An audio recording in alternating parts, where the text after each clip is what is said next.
Assalamualaikum warahmatullahi wabarakatuh. Perkenalkan, nama saya A. Hafid Ali.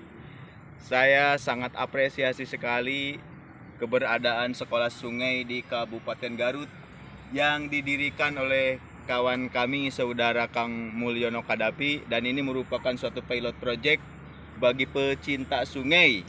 Mudah-mudahan ini bisa ditiru oleh kawan-kawan yang lainnya, karena sungai ini merupakan tanggung jawab kita bersama.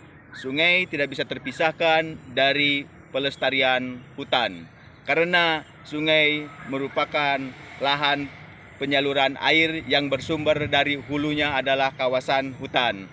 Hutan lestari, sungai pun terkendali. Maka kami menghimbau kepada segenap masyarakat, jangan buang sampah sembarangan, jangan buang limbah sembarangan, cintai sungai, lestarikan hutan.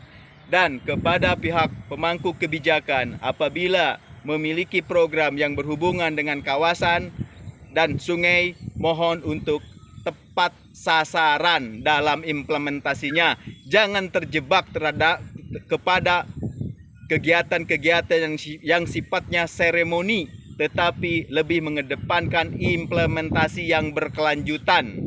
Jangan sampai kita berlomba-lomba pelestarian hutan untuk seremoni, tapi besok lusa tanamannya tidak terpelihara, lalu terbengkalai dan mati pula. Sehingga tak ada artinya anggaran pemerintah yang menghabiskan banyak rupiah, tetapi nilai manfaatnya dan hasilnya, benefitnya tidak dapat dirasakan.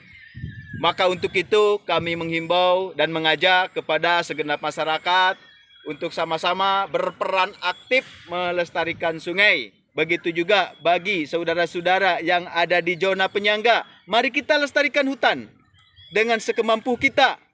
Apa yang bisa kita lakukan, lakukan untuk kebaikan bangsa ini. Mudah-mudahan Kang Mulyono Kadapi menjadikan inspirasi bagi kita semua.